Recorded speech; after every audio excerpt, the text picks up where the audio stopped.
కల్పహర్తారం దాతారం సర్వసంపదాం లోకాభిరామం శ్రీరామం భూయో భూయో నమామ్యహం.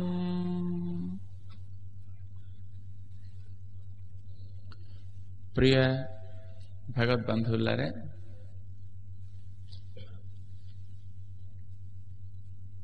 శ్రీ విష్ణు సహస్రనామ స్తోత్రం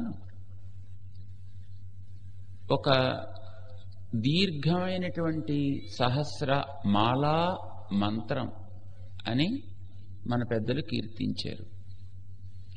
మాలా మంత్రాలు ఎలా ఉద్ధరించాలి అని మనకి ఆగమాది సంహిత గ్రంథాల్లో కొన్ని విధానాలని చెప్తారు.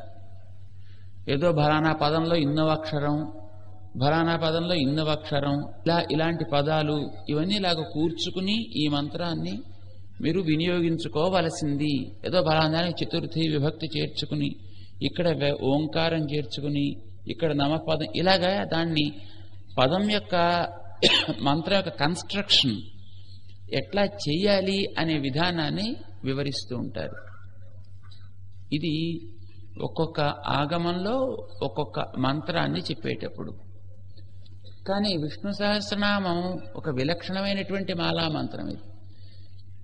ఇది ఎవరో ఒకరు చెప్పినటువంటి కేవలం మంత్రం కాకుండా అనేక వేల మంది ఋషులు అక్కడక్కడ తాము చేసుకున్నటువంటి ఒక ఉపాసనా ఫలంగా కలిగిన సాక్షాత్కారానికి ప్రతీకగా వారు వెలువరించిన ఒక్కొక్క అద్భుత స్వరూప సందర్శనాన్ని కలిగించే అనుభూతి విశేషాలు ఇవి. వేదవ్యాస మహర్షి ఒక చోటకు తీసుకొచ్చి ఆయన కూర్చాడు వీటన్నిటిని. 1000 నామాలు, 1000 కిరణాలు కలిగినటువంటి సూర్య ప్రకాశంలాగా ఈ లోకానికి కావలసినటువంటి శ్రేయస్సులని అన్నింటినీ కూడా ఇస్తాయి అని అంటారు. ఇవి సామాన్యంగా ఏదో వాటికి ఉండేటటువంటి ఆ నిర్వచనాన్నిచ్చి వ్యుత్పత్తినిచ్చి చెప్పేటటువంటి మంత్రాలు కొన్ని ఉంటాయి. అలాంటివి కావు. నేరుగా ఎవని ఎందైతే ఇవి ఫిక్స్ అయి ఉంటాయో ఇదిగో అలాంటి వాటినే మేము చెబుతున్నాం అని ప్రతిజ్ఞ చేసి మనకి ప్రారంభం చేస్తారు. సాధారణంగా కొన్ని పదాలని వాటిలో ఉండే అర్థాన్ని బట్టి యోగము అని, రూఢి అని అంటారు అని నిన్న మనం అనుకున్నాం. ఒక పంకజం అని ఒక శబ్దం ఉంటుంది. పంకమునందు జన్మించినది కనుక దాని పేరు పంకజ. ఏంటిది? పంకం అంటే బురద. బురదలో పుట్టిన ప్రతిదానికి మనం ఏం పేరు పెట్టచ్చు? పంకజం అని పేరు పెట్టచ్చు. బురదలో చిన్న చిన్న పురుగులు పుడతాయండి, నాచు కూడా పుడుతుంది. ఎవరినైనా ఒకళ్ళని పట్టుకుని పంకజాక్షి అన్నారనుకోండి, ఏమిటి అర్థం? బాగుండదు చెప్పుకుంటే. ఇది యోగికార్థము అని అంటాను దీన్ని. అంటే అందులో ఉండేటటువంటి పదముల యొక్క కలయిక చేత ఏర్పడ్డ ఒక అర్థ విశేషం అంటామన్నమాట. అంటే బురదలో పుట్టినటువంటి ప్రతి వస్తువుకి పంకజ అనే పేరు పెట్టడానికి తగే ఉన్నా ఇది ఒక దాని యందు మాత్రం ఫిక్స్ అయి ఉంటుంది. దేని యందు? అందులోంచి పుట్టే అనేకమైన వాటిల్లో ఒకటైనటువంటి పద్మం ఉందే, కమలము అని అంటాం దాన్ని. దాని యందు మాత్రం ఇది ఫిక్స్. ఈ దేని యందైతే ఇది ఫిక్స్ అయి ఉంటుందో దానిని రూఢి అని అంటాం. ఎక్కడైతే ఇది పదముల యొక్క వ్యుత్పత్తిని తీసి ఇది ఈ రూట్లోంచి వచ్చిన పదం, ఇది ఈ రూట్లోంచి వచ్చిన పదం, ఇవి రెండు కలిపితే ఇలా తయారై ఇలా అవుతుంది, దీన్ని యోగము అని అంటాం. ఇప్పుడు పద్మంలో పంకజ అనే పదం యోగము ప్లస్ రూఢి కూడా, రెండు రకాలుగా దాన్నే చెప్పచ్చు మనం. విష్ణు సహస్రనామ స్తోత్రంలో వాడేటటువంటి పదాలన్నీ కూడా యోగము చేత రూఢి చేత కూడా సర్వ జగత్ కారణమైనటువంటి తత్వమేదో అతని యందు ఈ రూఢిగా ప్రవర్తిస్తాయి, యోగముగాను ప్రవర్తిస్తాయి. కనుకనే వీటికి నామములు అని పేరు పెట్టారు. సర్వనామాలు, నామములు అని 2 రకాలు. సర్వనామాలంటే ఎవరికైనా పెట్టచ్చు. హీ అనేది ఎవరైనా మనం వ్యవహరించవచ్చు. ఒకటి పేరుంటూ మనకి తెలిస్తే, ఒక వ్యక్తి అంటూ మనకి తెలిస్తే. కానీ రామ అనేది అందరినీ వ్యవహరించడానికి వీల్లే. ఒకడి ఎందే ఎవరికైతే మనం ఆ పేరు పెడతామో వాడిని మాత్రమే మనం రామ అని అంటాం. ఇప్పుడు కృష్ణుడు అనే పేరు పెట్టిన వాడికి రామ అని పేరు మనం చెబుతామంటే అది సరిపోదు కదా, దాన్ని అంగీకరించదు లోకం. అయితే ఇప్పుడు మనలాంటి వాళ్ళకందరికీ కూడా రామ రామ అని పేర్లు పెట్టేసుకోవచ్చు. కానీ మన యందు అది అన్వర్థం కాదు, అంటే సార్థకం కాదు. ఎవరి యందు సార్థకం అవుతుంది అది? ఆ పదానికి అర్థం ఏమిటి చూడాలన్నమాట. ఇప్పుడు ఏమిటి రామ అంటే? రంజింప చేయువాడు అని అర్థం, ఆనందింప చేసేవాడు అని అర్థం అన్నమాట. లేదా ఎవడిని చూస్తే ఎవడి యందు లోకమంతా ఆనందిస్తుందో అలాంటి వాడు కానీ రామ. ఎవరున్నారు అలాంటి వాళ్ళు? ఎవరుంటే వాళ్ళేందా పేరు పెట్టచ్చు. ఈ గుణం ఉంటే అతని యందు మనం ఆ పేరు పెట్టాము అనేది గుణం వల్ల ఒకని యందు అది రూఢి. లేదు ఫిక్స్ గా పేరు పెట్టేసా అంతే. ఇప్పుడు క్యాట్ అని ఓ దానికి పేరు పెట్టారు. ఎందుకు పెట్టారండి క్యాట్? క్యా అనగానేమి, ఉట్ అనగానేమి. క్యాకి అర్థం లేదు, ఉట్టుకు అర్థం లేదు. కానీ ఇవి 2 కలిపి CAT క్యాట్ అని ఒక దాని ఫిక్స్ గా పెట్టుకున్నారంతే. ఎందుకు పెట్టారో మనకి తెలియదు, పెట్టిన వాళ్ళకి తెలుసునో తెలియదు, మనకి తెలియదు. అది రూఢి అంటాం. ప్రస్తావన వచ్చింది కనుక చెప్తున్నాం.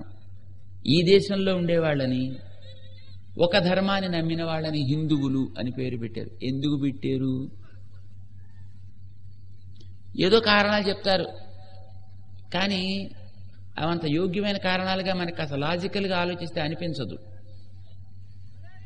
ఎందుకు పెట్టారు అంటే ఏదో సింధు నది నుంచి మైగ్రేట్ అయిపోయి ఇటు పక్కకు వచ్చి కొంతకాలం ఇక్కడ ఉంటున్నారు కనుక ఆ సింధల్లా క్రమంగా క్రమంగా కాస్త వక్రం చెందేది హిందీ కింద మారింది. దాన్ని ఎవరైతే ఇది తమదనుకుంటున్నారో వాళ్ళంతా హిందువులు అయ్యారు అని అంటారు. కానీ అది అర్థవంతమైన పదంలో మనకు అనిపించదు. ఎందుకంటే అక్కడి నుంచి ఇక్కడ దాకా వచ్చి ఇప్పుడు ఈవేళ రకరకాలుగా మారిపోయిన వాళ్ళు ఉన్నారు. వాళ్ళెవరో హిందువులు అంటలే. లేదు ఆ సింధూరి వరకు ఈవల పక్కన ఉండేటటువంటి చాలా మంది మరి రకరకాలైనటువంటి విశ్వాసాలు కలిగిన వాళ్ళు ఉన్నారు. వాళ్ళందరినీ హిందువులు అంటలే. మరి ఇప్పుడు ఆ పదాన్ని మనకి సార్థకత ఉంది అన్నాలా వద్దనాలా ఆలోచించుకోవాల్సిందే. మరికొంతమంది ఇంకో నిర్వచనం ఇచ్చారు. ఏదో హిం దూ అని విడదీశారు. దానికి హిం అంటే హింసను, దూయతే అంటే తిరస్కరిస్తుంది కనుక వాడు హిందువులు. ఎవడైతే హింసను తిరస్కరించే మనిషి ఎవడండి? ఈ దేశంలో ఉండొచ్చు, ఇంకో దేశంలో ఉండొచ్చు, ప్రతివాడు హింసను తిరస్కరిస్తాడు. చేసినా మాటలతో తిరస్కరించడం ప్రతివాడు చేస్తాడు. హింసని హిందువులు అనుకున్నవాడు మాత్రం మానేరటండి. ఎంతమంది జంతువులను చంపి తినేటటువంటి నరరూప రాక్షసులు లేరు కనుక. మరి మేము హిందువులని రొమ్ములు విరుచుకుని చాటుకుంటూ గొద్దుసుకుంటూ ఉంటారు వాళ్ళు. వాళ్ళ హిందువులు అంటామా? ఇదే నిర్వచనం కనుక కరెక్ట్ అయితే అనడానికి వీళ్ళే. మరి ఈ దేశంలో కాకుండా తాము క్రిస్టియన్ మతంలోనో లేకపోతే మరి ఇస్లాం మతంలోనే ఉంటూ కూడా అసలు హింసా ప్రవృత్తిలోకి వెళ్ళని వాళ్ళు చాలా మంది ఉన్నారు. కానీ వాళ్ళు మరి హిందువులని పేరుతో పిలుస్తున్నారా? అంటే ఈ నిర్వచనం రాంగ్.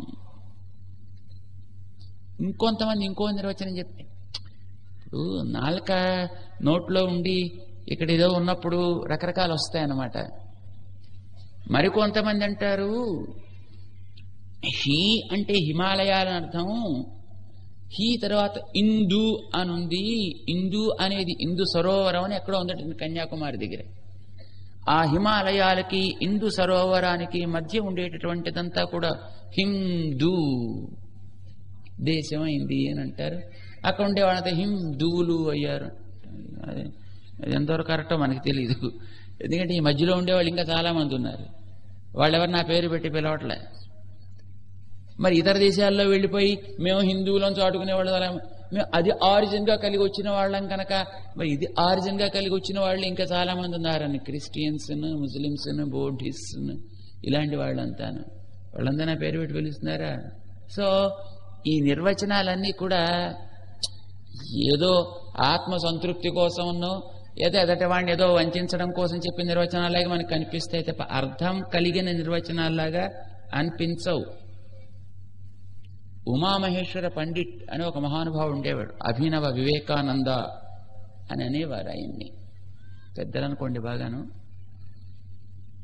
ఇప్పుడు ఒకసారి ఏదో ఒక సందర్భంలో ఆయన ఇలాగా ఏదో నిర్వచనాలు చెప్పడం ప్రారంభించారు ఒక సదస్సులో. ఆయన చివరి స్టేజెస్లో ఉన్నప్పుడు అన్నమాట. ఏదో వేదములోనే ఉన్నది హిం అంటూ ఒక చోట మంత్రం ప్రారంభమగును, దూయతే అని ఇంకో చోట మంత్రం ప్రారంభమవుతుంది, అవి రెండు కలిపితే ఇలాంటి. కనుక హిందువులకి ఎగ్జిస్టెన్స్ వేదాల్లోంచి వచ్చింది. మరి అయిపోయిన తర్వాత మేం చెప్పాం, స్వామి అలా చెప్పకండి, మంచిది కాదు. ఎందుకంటే వేదాల్లోంచి వచ్చింది ఇలా అని అక్కడదో పదం ఇక్కడో అక్షరం తీసుకుని కలిపితేది కొంచెం అంతేమిటో సొగసుగా ఉండదు. ఎందుకంటే ఎక్కడో ఒక చోట వేదాల్లోనూ ఏదో క్రీ అని ఉంటుంది, ఇంకో చోట స్తూ అని ఉంటుంది. కనుక పట్టుకొచ్చేసి రెండు కలిపేసి క్రీస్తు కూడా వేదాల్లోనే ఉంచి వచ్చిన వాడే అని అంటే అది అంత అర్థవంతంగా అనిపించదు అని చెప్పి ఇలా కలపడం బాగుండదు. ఇంకా హిందూ అనే పదం ఎట్లా వచ్చిందంటే ఏదో ఒక ప్రాంతం వాళ్ళకి ఇది ఒక ఫిక్స్ అని ఒక పేరు పెట్టుకున్నారు. ఎవరో పెట్టారు, ఎప్పుడో పెట్టారు, ఎందుకో పెట్టారు. మళ్ళీ దాని ఆరిజిన్ వెతికితే కూడా మనకంత అందంగా ఉండదు. ఎందుకంటే ఈ దేశాన్ని విగ్రహారాధన అంటే పడని కొందరు పరిపాలన చేశారు కొన్ని వందల సంవత్సరాల కాలం. వాళ్ళ దృష్టిలో విగ్రహారాధన చేసేవాళ్ళంటే ఎందుకు పనికిరాని దౌర్భాగ్యులు.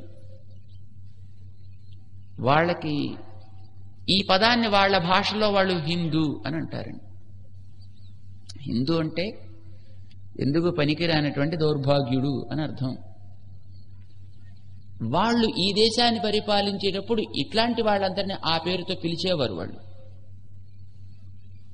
కొంతకాలం తర్వాత వాళ్ళు వెళ్ళిపోయారు, మరొకళ్ళెవళ్ళో వచ్చాడు.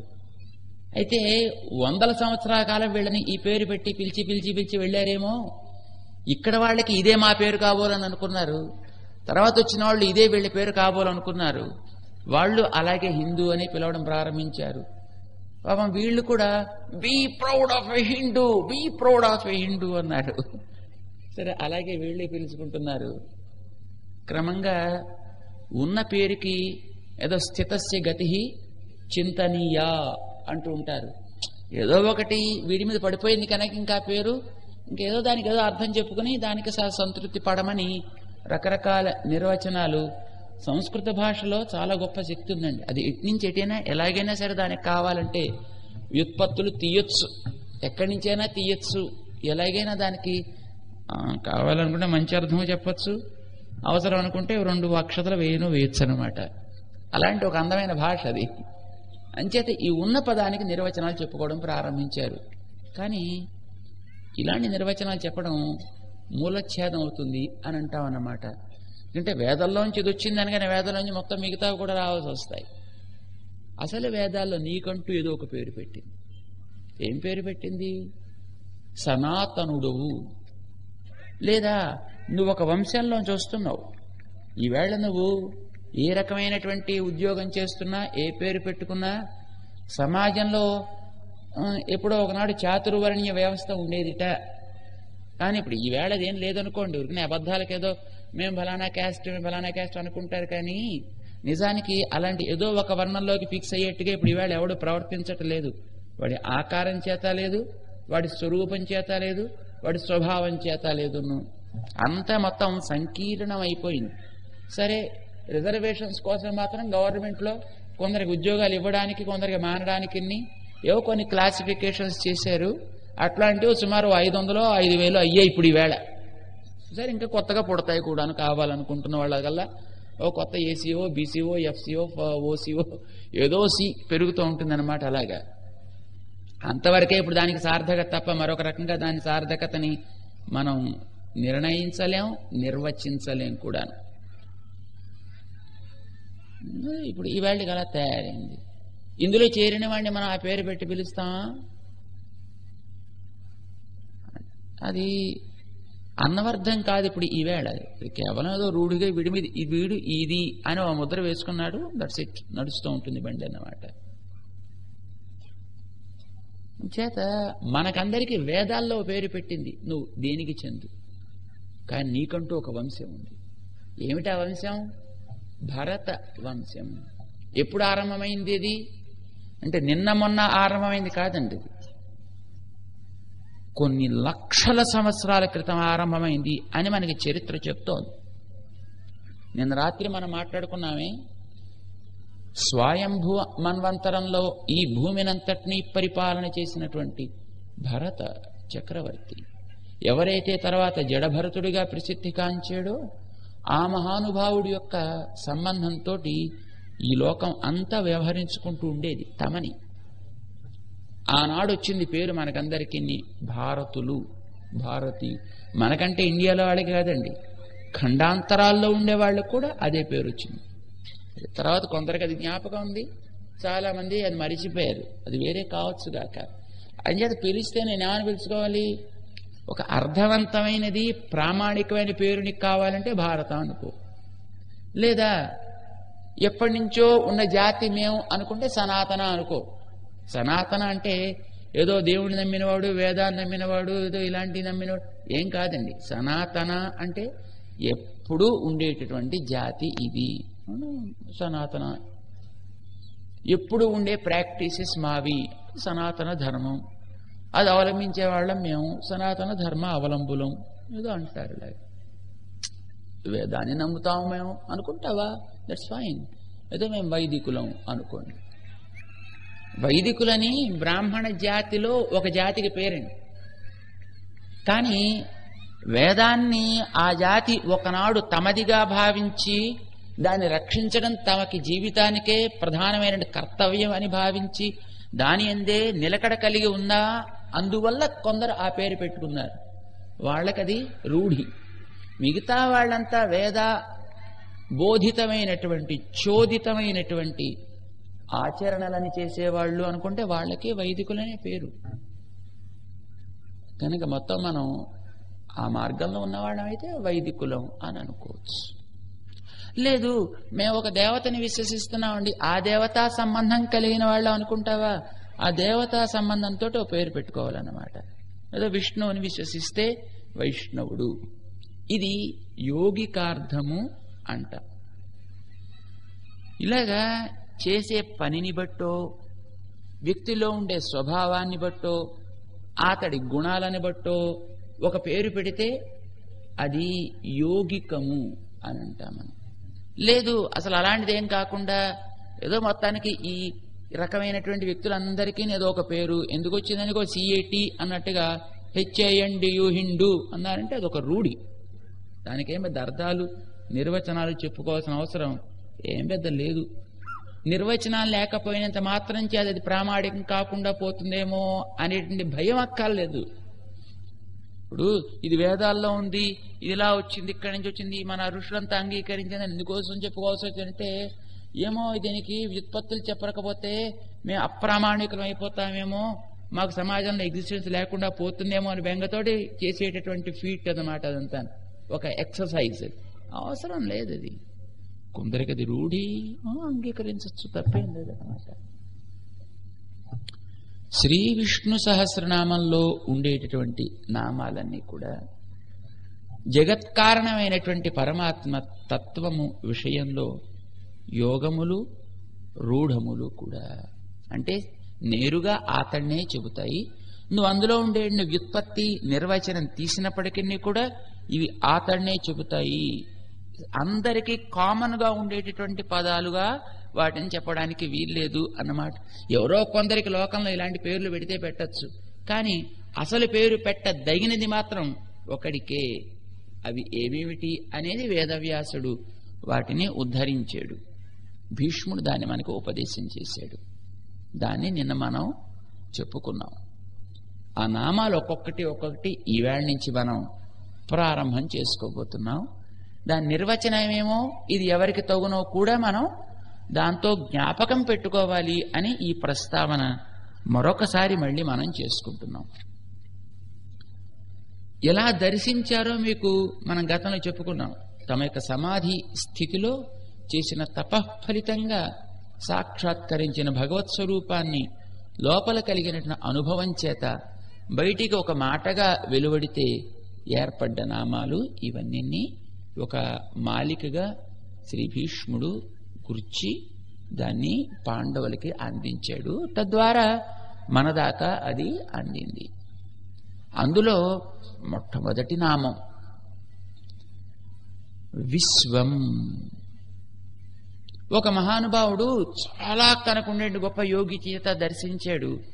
ఆ దర్శించినటువంటి స్వరూపం సర్వత్ర వ్యాపించి సర్వగుణములతోటి నిండి అంతటా ఆ గుణములతోటి నిండి ఉండి దర్శనమైంది. ఆ దర్శనానికి ఆయన ఒక అక్షరాత్మకతని ఏర్పరిచాడు. అది విశ్వం అయింది. ఏంటి విశ్వం అంటే? విశతి అవయవాన్ ఇది విశ్వం అంటారు. అవయవములంటే మొత్తం ఈ కనిపించేటటువంటి ప్రపంచం అంతా. దీని అంతటా అసలు మనం ఏం పేరు పెట్టి పిలుస్తాం? విశ్వం అని అంటాం. అసలు విశ్వం అని దీనికి పేరు రావడానికి కూడా కారణం విశ్వము అనే పేరుతోటి చెప్పదగిన పరమాత్మ అంతటా వ్యాపించి ఉన్నాడు కనుక దీనికి విశ్వం అని పేరండి. ప్రపంచాన్ని విశ్వం అనొచ్చు పరమాత్మ ఉనికి చేత. ఆతణ్ణి విశ్వం అనొచ్చు ఈ ప్రపంచం అంతటా తాను ఉన్నాడు కనుక. ఎట్లా ఉన్నాడు? ఉండడం. ఇప్పుడు మనం ఇక్కడ ఉన్నామండి, ఇది స్వరూపతః ఉండడం అంటాం. ఇప్పటిక హైదరాబాద్లో ఉండేవాళ్ళు మనని మాట్లాడుకుంటూ ఉంటారు మనని గురించి, లేదా అమెరికాలో ఉండేవాళ్ళు మనని గురించి మాట్లాడుకుంటూ ఉండొచ్చు. మనని గురించి మాట్లాడుతున్నారంటే ఇప్పుడు మనం అక్కడ కూడా ఉన్నట్టేనా? ఉన్నట్టే చూడండి. ఎలా ఉన్నట్టు? స్వరూపంతో లేము. స్వరూపంతో ఉన్నది మనం ఇక్కడే, కానీ మన స్వభావంతో అక్కడ ఉన్నాము అని అర్థం. అలానే మనం ఇక్కడే కూర్చునున్నాం, నేరుగా ఈ చుట్టూ ఉండే దృశ్యాలను చూస్తున్నాం. కానీ మన మనస్సులో ఏదో హైదరాబాదులో ఉండేటువంటి మన బంధువులలో మన మిత్రుల యొక్క గృహమో, లేకపోతే మనం గతంలో తిరిగిన రోడ్లో, లేకపోతే ఎక్కడ మెడ్రాసులో ఉండేటువంటి మనకి తెలిసినటువంటి ఒక షాపో, లేదా అమెరికాలో మనతో పరిచయం ఉండే ఒక వ్యక్తి యొక్క గృహమో, లేదైనా మన అక్కడ అమెరికాలో చూసినటువంటి ఏదైనా ఒక పెద్ద మ్యూజియమో, ఒక పార్కో, లేకపోతే ఒక జూలాజికల్ పార్కో ఏదో ఒకటి నీకు దృష్టిలో గోచరిస్తూ ఉండొచ్చు. ఇప్పుడు నువ్వు అక్కడ కూడా ఉన్నట్టే సుమా. దేంతో ఉన్నావో తెలుసునా? స్వరూపంతో కాదు, నీ యొక్క గుణంతో నువ్వు అక్కడున్నావు అని అర్థం. అంటే మనం వ్యాపించి ఉన్నాం.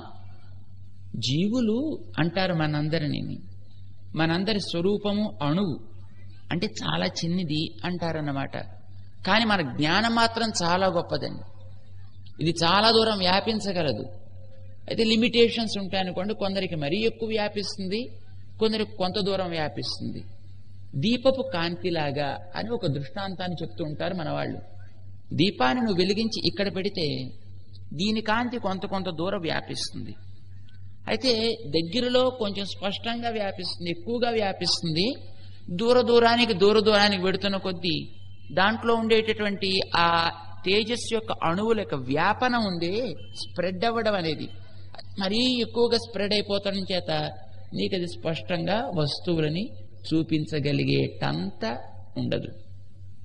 ఇంత పెద్ద గ్రౌండ్లో మనం వచ్చిన దీపబుడి పెట్టామనుకోండి రాత్రిపూట, ఏమవుతుంది? ఇక్కడుండే ఇద్దరికి వీడికి వాడి మొహం వాడికి, వీడి మొహం వాడికి కనిపిస్తుంది తప్ప ఆ చివర ఎక్కడో ఉండే ఒక వ్యక్తికి వీళ్ళిద్దరూ ఎవరో తెలియదు. కానీ దీపం ఏదో ఉన్నట్టు మాత్రం తెలుస్తుందండి. ఎందుకో తెలుసునా? ఈ దీపంలో ఉండేటటువంటి ఆ తేజస్ అక్కడి దాకా కూడా అది వ్యాపించింది, ఆ లైట్. కానీ అక్కడి దాకా వ్యాపించేటప్పటికీ ఇందులో ఉండేటటువంటి ఆ తేజస్ యొక్క అణువులు చాలా విడిపోయాయి. అందుకోసం ఏదో ఉన్నట్టు మాత్రం నీకు తెలుస్తుంది, అంతకంటే మరి ఏం తెలియదు. అంటే ఈ దీపం అక్కడ కూడా వ్యాపించి ఉంది అని మనం అంటాం. ఎట్లా? కాంతి చేత. మరి ఇక్కడ ఎలా ఉంది? ఇక్కడ మనం వెలిగించి పెట్టిన చోట స్వరూపం చేత ఇక్కడ ఉంది, స్వభావం చేత అక్కడుంది అని అంటాం. కొంచెం తేడా. మనం జ్ఞాపకం పెట్టుకోవాల్సిన ఒక చిన్న విషయం ఉంది ఇక్కడ. ఏంటది? ఈ వెలిగేటటువంటి బిందు ఉందే ఇలాగా నిలువుగా వెలుగుతూ ఉంటుంది చూసారా, దీన్ని మనం తేజో ద్రవ్యం అంటాం. ఇక్కడి నుంచి దీంట్లో స్ప్రెడ్ అయి వెడుతోంది కాంతి, దాన్ని కూడా తేజో ద్రవ్యం అని అంటారు. అది ద్రవ్యమే, ఇది ద్రవ్యమే. రెండు ద్రవ్యాలు ఒకదానికి మీద ఒకటి ఆధారపడున్నాయి. ఇక్కడ వెలిగేదాన్ని గుణం కలది అంటాం, వ్యాపించేదాన్ని వ్యాపించే గుణము అంటాం. ఏవో కొంచెం చిన్న టెక్నికల్ పదాలు అనుకోండి, గుణము గుణి అంటే మరి ఏం లేదు. ఇప్పుడు మనకి పుష్పంలో వాసన ఉందండి, పుష్పంలో వాసన, వాసన ఏమంటాం, పుష్పాన్ని ఏమంటాం మనం? పుష్పాన్ని గుణము కల ద్రవ్యం అంటాం. మరి వాసనలో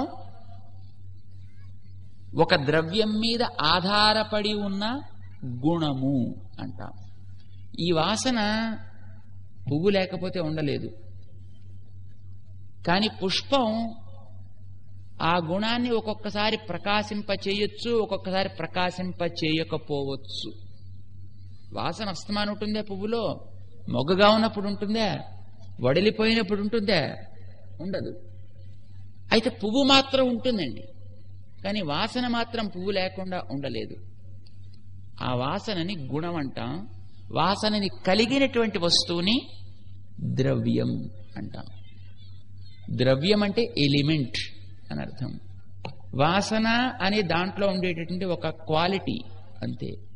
qualities are always depending upon some element. ఇవి లేకుండా అవి ఉండడానికి వీల్లేదు అని అంటారన్నమాట ఆ శాస్త్రం తెలిసినటువంటి మహానుభావులు.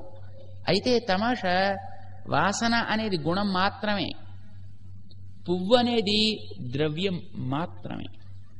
కానీ దీపం దగ్గరికి వచ్చేటప్పటికి మాత్రం వెలిగే దీపము తేజస్సు అనే ఒక ద్రవ్యమే, ప్రసరించేటటువంటి కాంతి కూడా తేజస్సు అనే ఒక ద్రవ్యమే. ఒక ద్రవ్యమే మరొక ద్రవ్యానికి గుణం కింద మారింది అని అంటూ ఉంటారన్నమాట. ఎందుకోసం ఈ దృష్టాంతం చెప్పామంటే, మనకి తెలియని జ్ఞానం కూడా అట్లాంటిదేనండి. అంటే తెలిసే ఒక ద్రవ్యంతో సమన్వయం కోసమని మన దీపం దృష్టాంతం తీసుకున్నాం. మనం కూడా అట్లాంటి వాళ్ళమే అనేటటువంటిది మనకి శాస్త్రం చెబుతోంది. మనం ఎలాంటి వాళ్ళో మనకి తెలియదండి, ఇంత బుద్ధిమంతులమై కూడాను. రకరకాల వస్తువులు ఎలాంటివి అనేది మీమాంస చేయడం ప్రారంభిస్తాం. కానీ నువ్వెలాంటి వాడు ఆయన ఎవరిని అడిగితే మనం ఏం చెప్తాం? మనం I don't know who am I. తెలుసునండి మీరు ఎలాంటి వాళ్ళు అంటే. ఇంకో రకంగా చెప్పాలంటే మనం అంతా గురువుని దగ్గర పూసలు లాంటి వాళ్ళం. పైకి మాత్రం బ్రహ్మాండంగా ఎర్రగా అంటూ ఉంటాడు, తన కింద మాత్రం నల్లగా ఉండే తనకు అనిపించదట అంటూ ఉంటారు చూసారా. మన లోకంలో ఉండేటటువంటి నీరు ఎలాంటిది, నిప్పు ఎలాంటిది, నేల ఎలాంటిది, నింగ్ ఎలాంటిది, ఇవన్నీ మనం డిస్కస్ చేస్తున్నాం, వీటి మీద పరిశోధనలు చేస్తున్నాం. నువ్వెలాంటి వాడో ఎప్పుడైనా పరిశోధన చేసుకుంటున్నావా? నీ స్వరూపం ఏమిటో, నీ స్వభావం ఏమిటో ఎప్పుడైనా పరిశోధన చేశావా? తెలియదు. అసలు అదేమిటో తెలిస్తే కదా పరిశోధన చేయడానికి, అసలు అదేమిటో కనిపిస్తే కదా పరిశోధన చేయడానికి. తమాషా, ఇది శాస్త్రం చెబితే మాత్రమే తెలుసుకో తగినది తప్ప ఇంకో రకంగా కనిపించే వస్తువు కాదది. ఇట్ ఈస్ సో సటిల్, చాలా చిన్నది. అందుకే దేనికి అందదన్నమాట. ఏ వస్తువుకి అందదండి అది నువ్వు సైంటిఫిక్ గా ఇప్పటిదాకా కనిపెట్టాను ఏ డివైస్ కి కూడా అందగలిగేటటువంటి వస్తువు కాదు ఈ ఆత్మ అనేటటువంటిది కానీ, జ్ఞానం అనేది కానీ. ఇప్పుడు మనం ఇన్ని మాట్లాడుతున్నాం, ఏమండి ఎక్కడి నుంచి మాట్లాడుతున్నాడు ఈ మాటలన్నీ అని మీరు ఎవరన్నా ఏ న్యూరాలజిస్ట్నో పట్టుకుని గట్టిగా అడగండి, ఏమీ తెలియదు. మాటలు మాత్రం ఆడుతున్నాడు. ఏ భాగం వీడు మాట్లాడడానికి సహకరిస్తుందో చెబుతాడు, కానీ ఎలా మాట్లాడిస్తుందో మాత్రం అని చెప్పలేడు. ఇది ఆశ్చర్యం. మన గురించి మనకు అంత బాగా తెలుసును అని అర్థం అన్నమాట. మనకంటే ఇంత పరిశోధన చేసినటువంటి శాస్త్రజ్ఞులకు కూడా అంతే తెలుస్తుంది. ఉపదేశం చేసేటటువంటి శ్రీకృష్ణుడు కూడా ఆత్మతత్వాన్ని గురించి చెబుతూ 2వ అధ్యాయంలో ఆశ్చర్యవత్ పశ్యతి కశ్చిదేనం ఆశ్చర్యవత్ వదతి తథైవ చాన్యః ఆశ్చర్యవచ్చైనమన్యశృణోతి శ్రుత్వాప్యేనం వేద నచైవ కశ్చిత్ అని చివరికి ఒక పెద్ద సున్నా చుట్టేశాడు ఆయన. చెప్పేవాడు దీని గురించి ఎంత చెబుతున్నా అదేమిటో ఇంకా ఇంకా ఎంతో చెప్పాల్సింది ఉన్నట్టుగానే ఇప్పుడు ఏదైనా మనకి ఒక కొత్త వస్తువుని చూసామనుకోండి, కొంత కొనుక్కుంటే అక్వైంటెన్స్ కలుగుతున్న కొద్దీ ఆహా అంటాం, అంటాం, తర్వాత ఇది గ్రాడ్యువల్ గా దిగుతుంది అన్నమాట తర్వాత. కానీ ఆత్మ అలాగా ఆహా అనో అనో అనడానికి ఏముండుతాడండి, ఎప్పుడు చూసినా అనాల్సినట్టే ఉంటుంది. మొట్టమొదట ఒక అపురూప వస్తువుతోటి అక్వైంటెన్స్ కలిగినప్పుడు ఎట్లాగైతే వాడు అని ఆశ్చర్యపడతాడో, ఎప్పుడు ఆత్మను చూసినా అపూర్వమైన అపురూపమైన వస్తు సాక్షాత్కారం కలిగినట్టే ఉంటుంది. ఎన్నిసార్లు చెప్పిన వాడికైనా, ఎన్నిసార్లు విన్నవాడికైనా, ఎన్నిసార్లు తలచిన వాడికైనా అర్థమేమిటి? చెప్పేవాడు చెబుతూనే ఉంటాడు, వినేవాడు వింటూనే ఉంటాడు, మననం చేసేవాడు మననం చేస్తూనే ఉంటాడు. కానీ ఇంకా అది ఎప్పుడు కొత్తదే. దానికి పాతపట్టం అనేటటువంటిది లేనే లేదు. కారణం అది అందేది కాదది. అలాంటిది మన తత్వం, మన నేచర్. అంటే మనం అలాంటి వాళ్ళం అని అర్థం. ఆత్మ అట్లాంటిది. ఆత్మ ఆత్మ అని మనం మాట్లాడుతున్నాం అంటే ఎవరో గురించి చెబుతున్నాం, ఎక్కడో గురించి దేని గురించి చెబుతున్నాం అని అనిపిస్తూ ఉంటుంది. కానీ అలా అనుకోకండి, మన గురించి అని అనుకోండి ఎప్పుడు కూడా. ఈ ఆత్మకి జ్ఞానం అనేది ఒక ధర్మం అట. జ్ఞానం అంటే ఇప్పుడు మనం మాట్లాడుతున్నాం కదా, తెలుసుకోగలుగుతున్నాం కదా, ఇది జ్ఞానం అని అంటాం. ఈ జ్ఞానం కలవాళ్ళం మనం ఇందులో ఉన్నాం. మనం ఈ పైన కనిపించేటటువంటి దేహంలో ఉన్నాం. మనం జ్ఞానమే ముద్ద కడితే ఎలా ఉంటుందో అలా ఉంటామట. మనకుండేటటువంటి ధర్మం కూడా జ్ఞానమే అంటారు. పుష్పం వేరు, పుష్పపు పరిమళం వేరండి. మిరపకాయ వేరు, మిరపకాయకు ఉండే కారం వేరు. కానీ జ్ఞానం కల మనము, మనకుండే జ్ఞానము, ఇవి రెండు కూడా జ్ఞానమే. ఏమిటో మనకు అర్థం కాదు, తమాషాగా అనిపిస్తుంది. పోనీ ఏదైనా ఒక దృష్టాంతం తీసుకుందామంటే బెల్లం లాంటిదో ఉప్పు లాంటిదో దృష్టాంతంగా తీసుకోవచ్చండి. ఎందుకంటే ఉపనిషత్తుల్లోనే యథా రసఘన సైంధవ ఘన అని మళ్ళీ అదే మనకు దృష్టాంతం కూడా. ఎంత ఆశ్చర్యం అంటే మన గురించి ఏదైనా ఒక దృష్టాంతం చూపించాలన్నా మళ్ళీ వేదమే చూపించి తప్ప మళ్ళీ వారికి తెలియదు. అంత బుద్ధిమంతులం మనం. అంచేత పాపం వేదమే చెప్పేసి ఎందుకు అవసరంగా నిన్ను కన్ఫ్యూజ్ చేయడం, నేనే చెప్పేస్తానంది. సరే చెప్పు, నువ్వు ఎట్లాంటి వాడివంటే యథా సైంధవ ఘన రసఘన. రసఘనము అంటే పటికి బెల్లపు గడ్డ, సైంధవ ఘనము అంటే ఉప్పు గడ్డ. ఇవి రెండు ఎగ్జాంపుల్స్ గా మన కోసం ఇచ్చిందండి. ఎలా ఉంటాయి? ఎలా ఉంటాయి? తీగా ఉంటుంది ఒకటండి, ఉప్పగా ఉంటుంది ఒకటండి. That is true. ఉప్పులో నువ్వు ఎప్పుడైనా కట్ చేస్తే ఉప్పు కానిది ఏదైనా ఒక భాగం మిగులుతుందా? ఎక్కడి నుంచైనా. ఇప్పుడు మనం మైసూర్ పాక్ని నీళ్ళల్లో వేసి పిండామనుకోండి, తీపి కాని పిప్పి కొంత మిగులుతుంది, రైట్? అలాగే గులాబ్ జామున్ అయినా, అలాగే బూందీనైనా, మరి ఇంకోటి పోనీ మీ ఇష్టం ఏదైనా తీసుకోండి, అందులో ఆ రుచి కాని కొంత అసారమైన ద్రవ్యం కూడా ఉంటుంది. మరి పటికి బెల్లంలో అట్లాంటిది ఏదైనా ఉంటుందా? నీళ్లలో వేసి మనం కలిపామండి, ఇదంతా నీళ్లలో కలిసిపోయి తీపిని నీళ్లకి ఎక్కించేసింది. తర్వాత ఆ తీపి కాకుండా ఇంతవరకు తీపి దేనిని పట్టుకుని ఉంది? ఏం లేదు అలాంటిది. తీపే ఘనీభవిస్తే అది పటికి బెల్లం అయింది, అంతే. అంటే ఇప్పుడు ఘనీభూతమైనటువంటి తీపిని నువ్వు కలకండ అన్నావు, కలిసిపోయి నీళ్లతో చేరిపోయినాయి, మరి ఇంక విడదీయడానికి వీలు కాకుండా ఉండిపోయిన తీపిని తీపి అనే ఒక గుణం అన్నావు. ఘనంగా ఉంటే ద్రవ్యం అంటాం, ఒకదాంతో చేరిపోయి ఉంటే గుణము అని అంటాం. మనం ఆధారపడి ఉన్నప్పుడు అది నిర్వచనం కాసమండి, మనకు అర్థం కావడం కోసం చెప్పుకుంటున్నాం. అలానే ఉప్పు గడ్డ తీసుకోండి. ఉప్పు క్రిస్టల్ నువ్వు కట్ చేసినప్పుడు కూడా ఉప్పదనము కానిదంటూ ఏదో ఒక పదార్థం నీకు అందులో ఏం లేదు. అంత కేవలం ఉప్పదనమే ఉప్పదనము. అది ఘనీభవిస్తే సాల్ట్ క్రిస్టల్ అయింది. నీళ్ళలో కలిపితే ఇదే మొత్తం అంతటా కలిసింది. ఈ సాల్టిష్నెస్ ఇంతవరకు దేనిని పట్టుకునుంది? అలాంటిది మనకేం ఉన్నట్టుగా కనిపించదు. ఒకటి ఇది దృష్టాంతంగా ఇచ్చారు కనుక ఆత్మ ఇట్లాంటిది అని అనుకోకండి పొరపాటు. మళ్ళీని అది క్రిస్టలు స్వభావం కూడా సాల్టే, అన్నం కోసం మీకు దృష్టాంతం చెప్పాను తప్ప ఆత్మ ఈ శరీరంలో ఉన్నప్పుడు ఇంత మేర వ్యాపిస్తోందంటే తను పూర్తిగా ఇంకా తన రూపం లేకుండా పోయింది అని అనిపిస్తుంది ఎగ్జాంపుల్ చూడగానే మనకి కదా. ఎందుకంటే నీళ్ళలో కలిసిపోయిన తర్వాత మళ్ళీ ఇంకా క్రిస్టల్ మిగల్లా, ఇదర్ ఇది సాల్ట్ ఆర్ షుగర్. వేరేస్ ఆత్మ మాత్రం అలా ఎక్కడ కలిసిపోయి తను ఇంకా రూపం రహితంగా అయిపోవడం అనేది ఉండదు. అండం కోసం మళ్ళీ మనకు వేదం దీన్ని చెప్పాల్సి వచ్చింది. జ్ఞానాన్ని ఇంత శరీరం మీద అణువణువున వ్యాపింపచేసింది ఈ లోపలుండే ఆత్మ.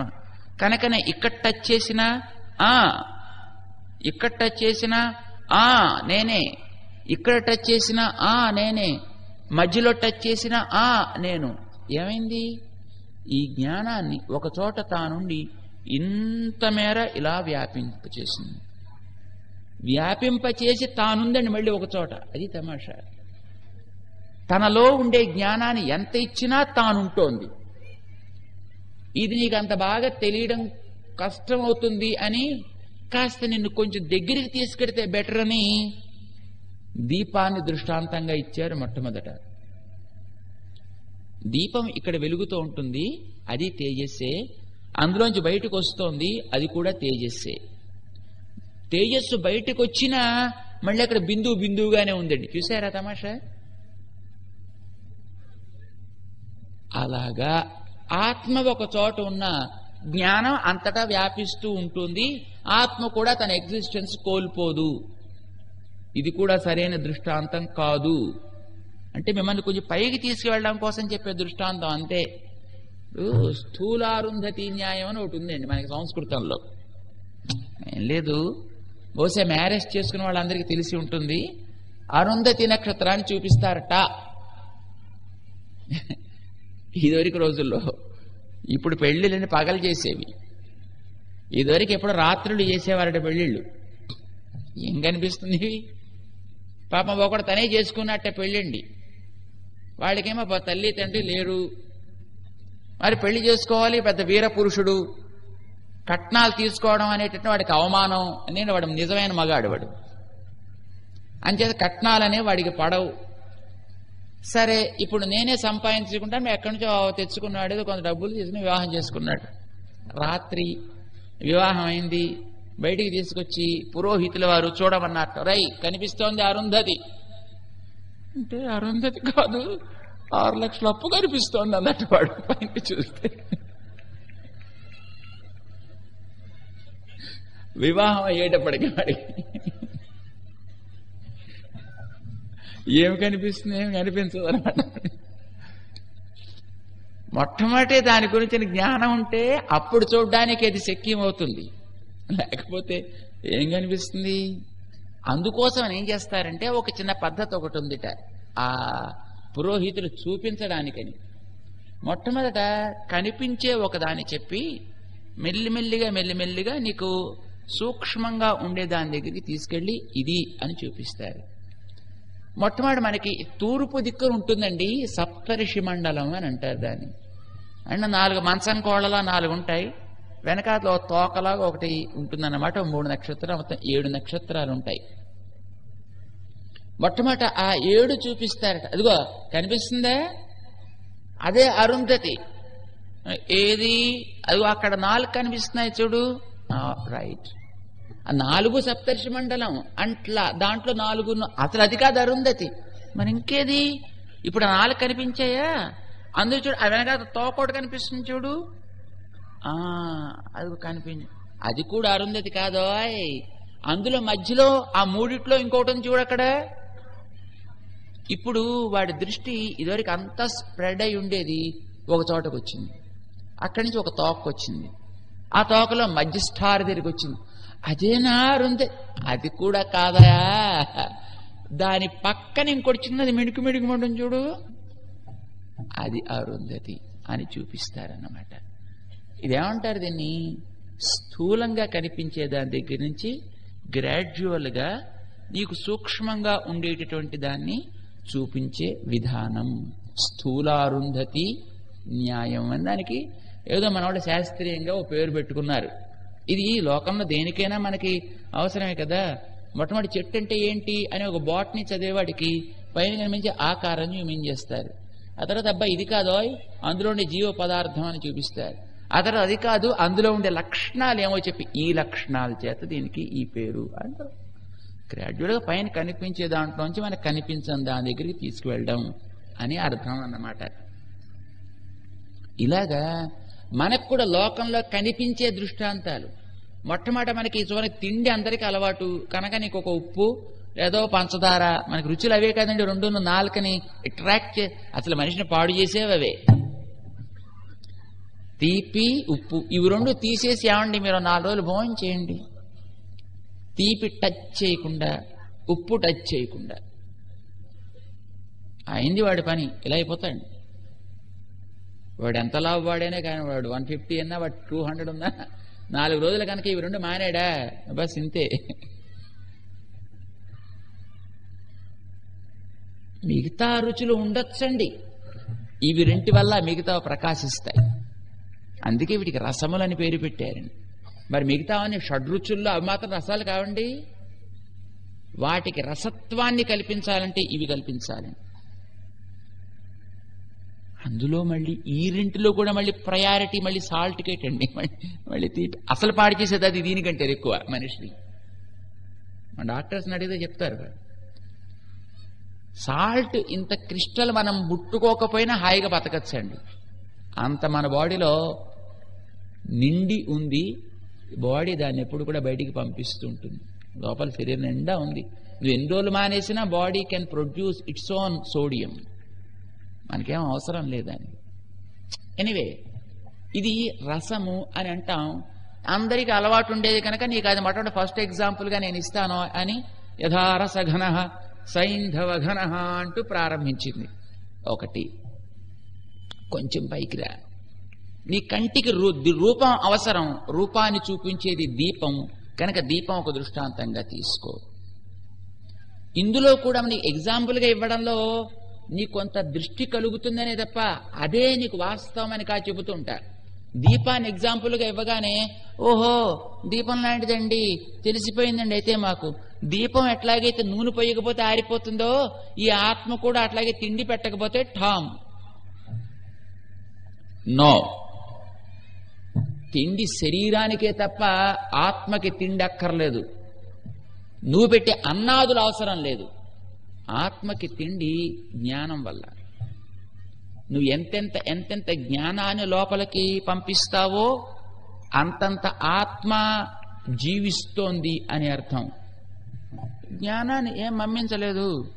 ఆత్మ కేవలం శరీరంలో ఉండాలి కనుక నామమాత్రంగా ఉంది అని అర్థం తప్ప దానివల్ల కలగాల్సిన ప్రయోజనమేం చేకూరటం లేదు అని తాత్పర్యం అన్నమాట. జ్ఞానం అంటే మళ్ళీ మనకు అన్ని జ్ఞానాలే కానీ అన్నిటినీ జ్ఞానాలని రికగ్నైజ్ చేయరు. దేని జ్ఞానం రికగ్నైజ్ చేస్తారు? ఏమండి నేను కూడా రాష్ట్రపతి అని పేరు పెట్టుకుంటే ప్రతివాడిని రాష్ట్రపతి అని రికగ్నైజ్ చేస్తారండి? చేయరు. ఎవడో ఒకడిని మాత్రం రికగ్నైజ్ చేస్తారు. వాడికి కావాల్సినటువంటి మిగతా వాళ్ళ అంగీకారాదులన్నీ కూడా ఎవడికి లభిస్తాయో వాణ్ణి. అట్లాగే మన వాళ్ళకి కలిగిన జ్ఞానాలన్నీ కూడా జ్ఞానాలు అని అనరు. భగవత్ సంబంధమైనటువంటి కారణ తత్వాన్ని గుర్తించగలిగిన జ్ఞానమే జ్ఞానం అంటారు తప్ప మిగతా జ్ఞానాలని జ్ఞానాలు అని అనక్కర్లేదు. ఇది తెలియాలి మనకి. అందుకోసం దీపాన్ని మళ్ళీ దృష్టాంతంగా చూడు. అయితే అది ఒక చోట వస్తువు తానున్నా తన యొక్క స్వభావాన్ని వ్యాపింపచేస్తూ కూడా తాను ఖర్చయిపోకుండా ఉండడం అనే దానికి దీపాన్ని దృష్టాంతంగా చూపించాను తప్ప, దీపంలాగా నువ్వు కూడా శరీరం మీదో లేకపోతే కేవలం శరీరానికి పెట్టే తిండి మీదో బతుకుతున్నావని అర్థం. తిండి లేకుండా బతికేవాళ్ళు బోళ్ళంతమంది ఉన్నారండి. యోగం చేత జీవించేవాళ్ళు. మరి వాళ్ళకి ఆహారమే లేదు, వాళ్ళకి శారీరకంగాను. అడవుల్లో తపస్సులు చేసుకునేటువంటి వాళ్ళు. ఇప్పటికి మన హిమాలయాల్లోకి వెడితే తిండి తినకుండా జీవించేవాళ్ళు, దేహంలో ఉండి దేహంతో రకరకాల పనులు చేసేవాళ్ళు చాలా మంది మహానుభావులు ఉంటారు అని చెబుతారు మనకి. జత దీపాన్ని నీకు దృష్టాంతంగా ఇవ్వడం అనేది వస్తువు తన స్వభావాన్ని పంపించినా తాను తరగదు అని చెప్పడం కోసం. సాల్ట్ పంచదార దృష్టాంతం దేనికి నీకు ఇచ్చింది? తానిచ్చేటటువంటి గుణము కూడా సిమిలర్ అని చెప్పడం కోసం నీకు అవి దృష్టాంతాలు. అవి పంపించినా తాను ఖర్చు అవ్వదని చెప్పడానికి దీపం దృష్టాంతం. అయితే ఇండిపెండెంట్ అని చెప్పడానికి ఇంకొక దృష్టాంతం సూర్యుని దృష్టాంతంగా చెబుతారు తర్వాత. దీపం అనేది నీవు వెలిగించిన, నీవు పోసిన నూనె మీదో ప్రమిద మీదో ఆధారపడుతోంది. What about sun? ఎవడు వెలిగించి పెట్టాడు దాన్ని? మన తాతగారు ముత్తాతగారు ఎవరన్నా అక్కడ దాన్ని వెలిగించి ఆకాశంలోకి పైకి ఎలాగా టక్ మన ఓ శాటిలైట్ తో పంపించారండి బయటికి, ఓ రాకెట్ మీద వేసి పైకి పేల్చేశారా సూర్యుడిని? ఎప్పటి నుంచి ఇస్తున్నాడు సూర్యుడు వెలుతురు? ఎవరిస్తున్నారు అతనికి ఇంధనాన్ని? ఎవరు పోస్తున్నారు అతనికి నూనెని? రాత్రి ఆరిపోతున్నాడండి, పగటిపూట మళ్ళీ ఎవరైనా వెలిగిస్తున్నారా ఏమిటి ఆయన్ని? మనకి తెలియదు, కానీ తిరిగే వాడికి, దేశ భ్రమణం చేసేవాడికి తెలుస్తుంది. ఇప్పుడు ఇక్కడ సూర్యుని చూసిన వాడు ఫ్లైట్ ఎక్కి బయలుదేరితే ఓ 5 hours తర్వాత మరో చోట మళ్ళీ సూర్యుని చూస్తాడు. నువ్వు రాత్రి అర్ధరాత్రి అనుకుని నిద్రపోయినా ఈ భూమికి రెండో ప్రక్కన ఉండే వాళ్ళకి మిట్ట మధ్యాహ్నం అది వాళ్ళు అక్కడ అనుభవిస్తూ ఉంటారు. ఎప్పుడు ఆరిపోడు. ఏ ఇంధనం మీద ఆధారపడకుండా తనంతట తానే తనలో ఉండేటటువంటి తేజస్సుని తయారు చేసుకుంటూ అందించడానికి సూర్యుని దృష్టాంతంగా తీసుకుంటారు. ఇదిగో ఆత్మ కూడా అంతే. ఎప్పటి నుంచి మనం జ్ఞానాన్ని వాడుతున్నామండి? చిన్నప్పటి నుంచి వాడుతున్నాం కదా. ఇప్పటికైనా జ్ఞానం ఖర్చు అయిపోయిందా మంది? పెరుగుతోంది రోజు రోజుకి తప్ప తరిగిపోవటం లేదే మన జ్ఞానం. మరి ఎవరు పోస్తున్నారు దాని ఇంధనాన్ని? వీ డోంట్ నో, తెలియదు మనకి. మనం పోసేంత శరీరానికే మనకే తెలుసును. ఇక్కడ తింటున్నాం మళ్ళీ అది బయటకు వెళ్ళిపోతుంది. అది ఏదో రూపంలో, మల రూపంలోనో మూత్ర రూపంలోనో ఇంకొక రూపంలోనో. అందులో ఉండే కొంత అంశ ఇక్కడ ఉండేటటువంటి ఏవో కొన్ని భాగాలుగానే మనకి పరిణమిస్తోంది. ఇది మాంసంగానో రక్తంగానో ఎముకలుగానో మరొక రూపంలోనో. ఆత్మకి జ్ఞానం క్రింద ఇవేం పనికిరావు. ఇది మళ్ళీ మనకు ఉపనిషత్తే చెప్పాలండి. ప్రారంభం మనకి అది కూడా తెలియదు మనకి ఇలా పరిణమిస్తున్నాయి అని. ఉపనిషత్తు మళ్ళీ ఛాందోగ్యం అని ఒకటి ఉంది, అది మనకి చెబుతుంది. తినే అన్నం 3 రకాలుగా మారుతుంది. అందులో ఉండేటువంటి స్థూలాంశం అంతా మాంసం, అందులో ఉండేటటువంటి కొంచెం సూక్ష్మ అంశం మన మనస్సు కింద మారుతుంది. మిగతాది మల రూపంలో వ్యర్థంగా బయటికి పోతుంది, పనికిరాంది చెత్తంతా.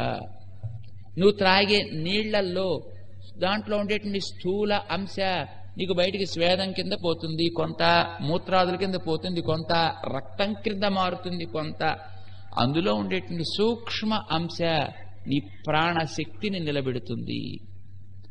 నువ్వు తీసుకునేటటువంటి జిడ్డు పదార్థాలు కూడా అంతే. అందులో ఉండేటటువంటి స్థూల అంశ అంతా ఇగో నీకుండేటటువంటి ఈ శరీరంలో ఎముకల లోపల కొంత మజ్జ అంటారు చూడండి, ఎముకలకు కూడా ఆధారమైనటువంటిది ఆ లోపల ఉండేటటువంటి మజ్జ. ఏమంటారు దాన్ని? Bone marrow. దాని కింద మారుతుంది. దాంట్లో ఉండేటటువంటి సూక్ష్మ అంశ నీకు వాక్ శక్తినిస్తుంది అంటారు. తీసుకునేటటువంటి ఏదో జిడ్డు పదార్థాలు అన్నమాట, ఏదో కొంచెం ఆయిలీ ఎలిమెంట్స్ ఏవైతే ఉంటాయో వాటిల్లోంచి అని 3 రకాలుగా విడదీసి చెప్తున్నానంటే మన మనస్సు కానీ, మన వాక్కు కానీ, మన ప్రాణం కానీ ఇవన్నీ కూడా తీసుకునే ఆహారం వల్ల నిలుస్తాయి. అంటే ఆహారం అంతవరకే తప్ప ఆత్మకి జ్ఞానానికి మళ్ళీ అదే రకంగానో సపోర్ట్ కానే కాదు. తనకు కావలసిన జ్ఞానం తానే ప్రొడ్యూస్ చేసుకుంటుంది. బహుశా మీలో కొంతమందికి తెలిసి ఉంటుంది, చదువుకున్న వాళ్ళకి స్పష్టంగా తెలుస్తుంది. ఏదైనా ఒక మెషిన్ పనిచేయాలంటే దానికి బోంట ఇంధనము, బోంట ధనము, ఖర్చు జరుగుతుంది. మనకు తెలుస్తుంది. ఏదో ఇప్పుడు ఇక మైక్ని మనం మాట్లాడిస్తున్నాం, లైట్ వెలిగించుకుంటున్నాం, ఏదైనా ఒక ఇంజిన్ నడిపిస్తున్నాం, ఓ గంట సేపు అది నడిచిందంటే ఇంత దాంట్లో శక్తి ఖర్చు అవుతుంది. మనం చూస్తున్నాం.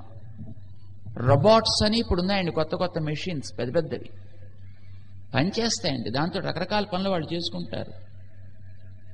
అది పనిచేయాలంటే దానికి ప్రతి నిమిషానికి కొన్ని లక్షల రూపాయలు ఖర్చు అవుతుందండి దానికి, ఆ పని చేయడానికి. అది అందులో ఉండే రకరకాల మూమెంట్స్కి ఎన్ని రకాల డెలికేట్ మూమెంట్స్ ఉంటే దానికి అంత ఎక్కువ ఖర్చు. ఈ శరీరం ఒక పెద్ద రాబోట్ అండి. ఇది ఎన్ని కదలికలు దీంట్లో. శరీరంలో పొట్ట ఇక్కడ కదులుతుంది ఇలాగా, నీకు ఎలా కావాలంటే ముందుకో వెనక్కో. అందులో మళ్ళీ ఇక్కడ భుజాలు కదులుతాయి, ఈ భుజాల దగ్గర ఇక్కడ మోచేయి కదులుతుంది, అందులో ఇక్కడ కదులుతుంది, ఇక్కడ కదులుతుంది, ఇది కదులుతుంది, ఇది కదులుతుంది. మై గాడ్, ఎక్కడెక్కడ దాకా వెడుతోందండి కదలిక. ఇంత కదలిక దేహంలో కదలాలి అంటే దీనికి ఎంత శక్తి కావాలి. ఇలాంటిదే నువ్వు ఆర్టిఫిషియల్ గా ఒక వస్తువుని తయారు చేసి కదపాలి, అందులో ఈ భాగాన్ని ఇంత పర్ఫెక్ట్ గా, అంటే you have to spend crores of rupees, కొన్ని కోట్లు. ఒక పైసా ఖర్చు లేకుండా ఈ రోబోట్ తయారైందండి. ఇందుకు కదులుతోంది, ఇన్ని రకాల కదలికలు కలిగి ఉందండి. ఇది ఎక్కడిది శక్తి? ఇన్ని కోట్ల విలువ చేసేటటువంటి ఎనర్జీ ఎక్కడి నుంచి పుడుతోంది ఈ దేహంలో? ఒకనాడు ఇంత దేహమును శుభ్రం కాల్చి పారేయడానికి తప్పితే అనాకా నీకు పనికి రాదు. కాల్చడానికి ఖర్చు అండి, దీన్ని డిస్పోజ్ ఆఫ్ చేయడానికి ఖర్చు. ఇది ఆశ్చర్యం, అంత తప్ప ఇంకెందుకు పనికిరాదు ఇది. మరి ఈవేళ ఇది ఇన్ని రకాలైనటువంటి శక్తిని చిన్నప్పటి నుంచి ఎప్పటి నుంచి ఇస్తోందో తెలీదు. అరక్షణం దానికి రెస్ట్ లేదండి. ఎంత రోబోట్ అయినా కొంతకాలం పనిచేసాక మళ్ళీ దానికి మెయింటెనెన్స్ కోసం మళ్ళీ కొంత రెస్ట్ ఇచ్చి మళ్ళీ దాన్ని అన్ని స్క్రూలు గీలు అన్ని పీకి మళ్ళీ కాస్త ఆయిలింగ్ చేసి పాడైపోయిన చక్రాలు పీకేసి కొత్త చక్రాలు పెట్టి అందులో ఇంకా ఏమైనా పోయినటువంటి డిస్కులో లేకపోతే ఫ్లాపీసో దాంట్లో పోయినటువంటి ఏవో చిప్సో ఉంటే మళ్ళీ అన్ని రీప్లేస్ ఇన్ని చేయాలి. అంటే మన బాడీకి ఎవరైనా కీళ్ళు ఓడదీసి ఎప్పుడైనా మళ్ళీ పెట్టి ఇలాంటి ఎవరు చేస్తున్నారా? రోజును చేస్తే మళ్ళీ పెట్టేది ఉండదండి, తీస్తే తీయడమే. ఎక్కడి నుంచి వస్తుంది ఇంత పెర్ఫెక్ట్ గా పని చేయగలిగే ఎనర్జీ? శవం కాకుండా ఎందుకు నిలబడింది ఇలాగా? శవము అనుకున్నప్పుడు ఏమిటి ఇందులో మిస్ అయ్యేది?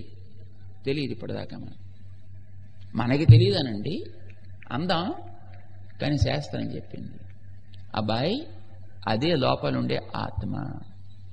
సూర్యుడు లోపల ఉన్నది తేజస్సే, సూర్యుడు బయటికి ఇచ్చేది కూడా తేజస్సే. రెండు వేరు కావు కదా. ఆయన మండే గోళం, బయటికి ఇచ్చేది మంటనే. ఆ మంట ఎంతెంత దూరం దూరం పెడుతుంటే అంతంత మేర వెలుతురు వస్తుంది. వెలుతురు రావడంతో పాటు వేడి కూడా వస్తుంది. దూరం పెరుగుతున్న కొద్దీ కాస్త వేడి తగ్గుతుంది. అక్కడ సూర్యుడికి చుట్టుపక్కల ఉండేటటువంటి ఏమైనా గ్రహాలు గట్రా ఉంటే అవి మండుతుంటాయి. మనం కూడా అక్కడికి వెడితే మరి మసి అయిపోతాం. ఇంత దూరం దాకా వ్యాపించి వచ్చేటప్పటికి మన ఒక్కవైపు ఇలాగ ఫోకస్ కాలేదు కదా, అది మొత్తం ఆల్ అరౌండ్ మొత్తం అది స్ప్రెడ్ అయింది. అందులో ఒక కిరణంలో ఒక లేసే మాత్రం మన భూమి దాకా వచ్చింది. అది భూమిని తాగుతోంది, వెచ్చగా ఉంటుంది. మనకి వేసవికాలం అంటున్నాం, కొంచెం ఆ వచ్చే దాంట్లో కూడా కాస్త దగ్గరగా వస్తుందేమో. ఇక్కడి నుంచి ఇంత మేర మంటండి, మంట 49 డిగ్రీలు సెంటిగ్రేడు, 54 డిగ్రీలు సెంటిగ్రేడు, ఉషు ఉషు ఉషు. కాస్త కొంచెం దగ్గరికి వస్తే, ఎందుకంటే కొంచెం పైకెడితేనో ఇంక మరి వీడి ఎగ్జిస్టెన్సే ఉండకుండా పోతుందన్నమాట. దూరం అవుతున్న కొద్దీ దాని యొక్క తీక్ష్ణత తగ్గుతోంది. అది ఇంకా దూరం అయితే ఇంకా తగ్గుతుంది అన్నమాట. ఇది ఒక దృష్టాంతం చెప్తారు ఆత్మకి, మనకి. అంటే తనలో ఉండేటటువంటి ఎనర్జీని నిరంతరము అరక్షణం విశ్రాంతి లేకుండా సూర్యుడు ఇస్తున్నా ఇంధనం ఎక్కడి నుంచి తెచ్చుకుంటున్నాడో తెలియదు మనకి. ఎలా మళ్ళీ రీప్రొడ్యూస్ చేసుకుంటున్నాడో ఆ ఎనర్జీని ఏదో చెప్తారా మన వాళ్ళు అనుకోండి, ఏదో హీలియంట హైడ్రోజన్ట అలా తిరుగుతూ ఉంటాయట లోపల, అంత కొత్త శక్తి మళ్ళీ అదే పుడుతూ ఉంటుందిట, అదే మళ్ళీ ఇస్తూ ఉంటాడట. సరే ఎందుకు తిరుగుతున్నాడు అలాగే, ఎవడు తిప్పుతున్నాడు ఆయన లోపల కూర్చునంటే మళ్ళీ తిరిగి తమాషా అండి ఇది. ఏవో కొంతవరకు మనకి తెలుస్తోంది కానీ అంతా మళ్ళీ చివరికి చూస్తే వేగ్, ఏం ఉండదు మళ్ళీ అక్కడ మనకు తెలిసింది. ఈ లోపల ఉండేటటువంటి ఆత్మ అనేది కూడా అంతకంటే మించిన శక్తి కలది. ఇది కూడా నిరంతరం పనిచేస్తూనే ఉంది. ఈ శరీరంలోంచి ఎంతెంత శక్తిని ప్రొడ్యూస్ చేస్తుందో బయటికి మనం అన్ఇమాజినబుల్, చెప్పలేం.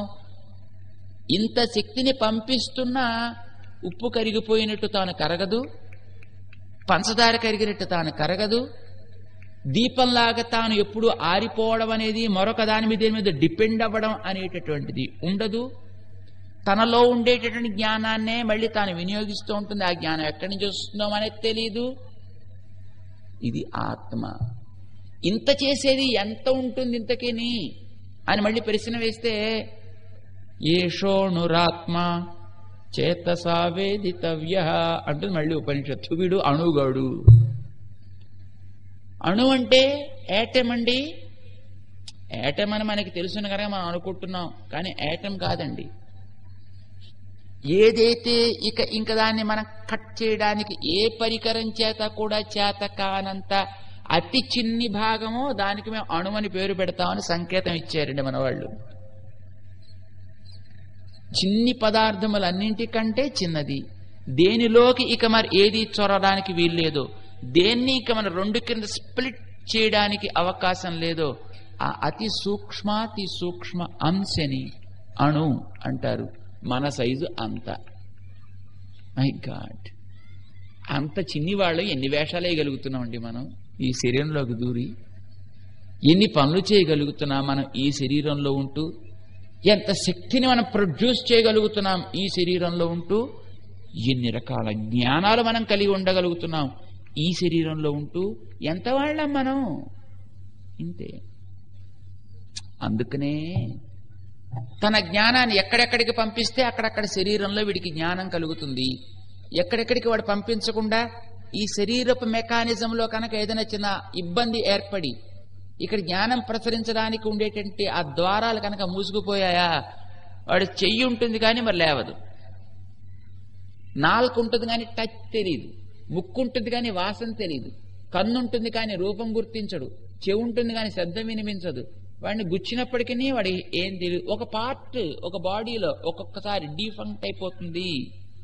కారణం అక్కడికి పంపించే తన జ్ఞానపు ద్వారం కాస్త అడ్డుకుంది కనుక జ్ఞానం అక్కడికి మరి వెళ్లకుండా ఆగిపోయింది. ఇది మళ్ళీ మనకు ఉపనిషత్తు దృష్టాంతం ఇచ్చిందండి. చెట్టు లోపల జీవం అనేది ఎక్కడ ఒక చోటే ఉంటుంది అబ్బాయి, కానీ తన జీవాన్ని అంతటినీ కూడా ఆ చెట్టు అంతటా చిగురు దాకా వ్యాపించి తానుంటుంది. నువ్వు ఏదైనా ఒక కొమ్మని విరగొట్టేసావనుకో, ఆ విరిచేసి దాంట్లోంచి విడదీసినటువంటి ఆ కొమ్మ మాత్రమే ఎండిపోతుంది తప్ప చెట్టు చచ్చిపోదు కదా, చెట్టు బ్రతికే ఉంటుంది. ఏం చేసిందన్నమాట, ఇదివరకు తన దగ్గర ఉండేటువంటి ఆ జీవశక్తిని ఆ కొమ్మకు కూడా వ్యాపించింది.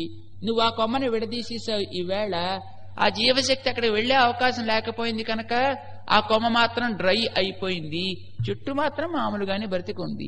అందులోకి వెళ్లాల్సిన జీవ పదార్థం మిగతా వేపులకి వెళ్ళిపోతుంది, కానీ చెట్టు మాత్రం బ్రతికుంటుంది. ఈ జీవశక్తి కేంద్రకంగా ఉండేది మాత్రం ఎక్కడో వేరులో ఎక్కడో ఉంటుంది. అందుకే ఆ వేరు పీకినంత వరకు ఎన్ని కొమ్మలు పీకినా ప్రాబ్లం లేదు, మళ్ళీ కొత్త కొమ్మలు వస్తాయి, చెట్టు బతికే ఉంటుంది. నువ్వు వేరునే పీకితే సర్వం జహాతి. అందులో ఉండేటువంటి ఆ జీవానికి కీలకమైనటువంటి అణువెవడో వాడు బయటకు వచ్చేస్తాడు. ఇంత చెట్టు కొమ్మల పేక్కుండా నువ్వు ఉంచినా అంత మొత్తం ఎండి నేల మోడైపోతుంది, పడిపోతుంది. ఒక దృష్టాంతం మనకది. ఇక్కడ కూడా అంతే. ఇది కూడా ఒక చెట్టు అనుకోండి ఒకసారి. మనం కూడా ఇందులో రకరకాల వైపు వ్యాపిస్తోంది. అయితే ఆ చెట్టు దగ్గర మూల నేలలో ఉంటుంది, ఇది లోపల ఎక్కడో ఉంటుంది, మనకి కనిపించదు. కానీ అన్ని వైపులకి మాత్రం తనకుండేటటువంటి ఆ జ్ఞానాన్ని వ్యాపింపచేస్తుంది. ఎక్కడో ఒకటి చేయి తీసేశాడు, అయినా వాడు ఉంటాడు. కాలు పోయింది, అయినా వాడుంటాడు. కన్ను పోయింది, అయినా వాడుంటాడు. చెవి పనిచేయటంలే, అయినా వాడుంటాడు. దేహంలో ఒక భాగం అంతా మొత్తం పూర్తిగా పనిచేయకుండా పోయింది, అయినా వాడు ఉంటాడు. కానీ వాడు బయటకు వస్తే మాత్రం ఇన్ని ఉన్నా ఎందుకు పనికిరు? వాడు ఒక చోట ఉంటాడు, అంతటా తన జ్ఞానాన్ని పంపిస్తాడు. దీన్ని మనం శాస్త్రీయమైన పరిభాషలో మాట్లాడాలనుకోండి. ఇప్పుడు ఈ చెప్పుకుందంతా ఇంత వద్దు, జస్ట్ బ్రీఫ్గా ఏమనాలో తెలిసినా,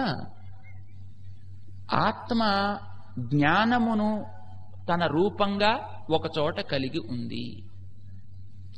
జ్ఞానాన్ని దేహమంతా తాను నడిపించింది అంటాం. నడిపించింది తాను కనుక తనని ధర్మి అంటాం.